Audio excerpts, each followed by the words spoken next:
Hi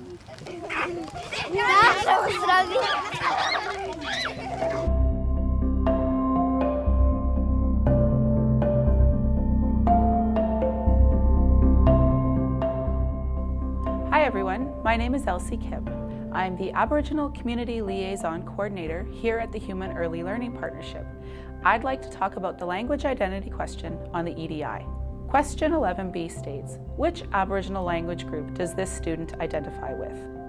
This question is asking about Aboriginal identity, which is grounded in land, language, and culture. It's not asking whether the child speaks or understands the language, or even if the language is spoken in the child's home. We are using language groups to understand which Aboriginal peoples the student identifies with. This way of identifying Aboriginal children acknowledges their unique cultural heritage, their connection to the land, and their communities.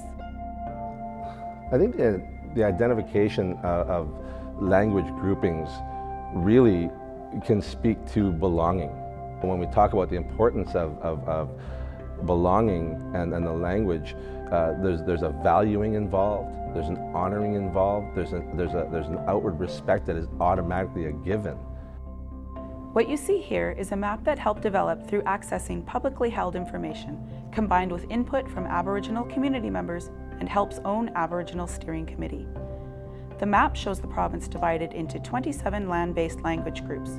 Within these 27 language groups, there are more than 100 different dialects traditionally spoken by over 200 First Nation communities around the province.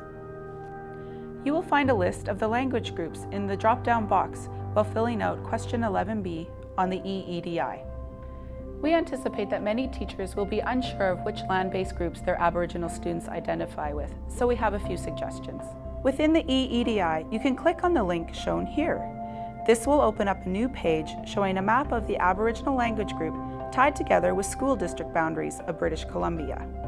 We also encourage teachers to have a conversation with Aboriginal children's parents or caregivers to learn more about the students' cultural heritage.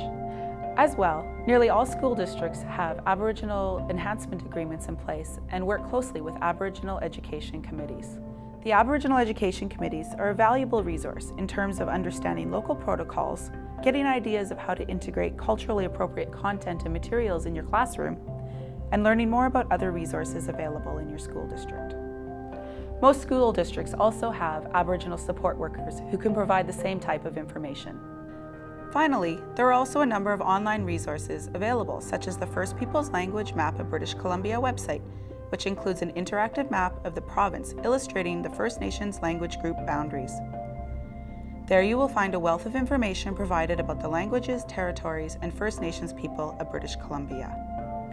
And of course, if you're looking for further support around Aboriginal language recognition or any of HELP's Aboriginal engagement initiatives, please don't hesitate to contact the Aboriginal Community Liaison Coordinator or your school district's HELP Community Trainer.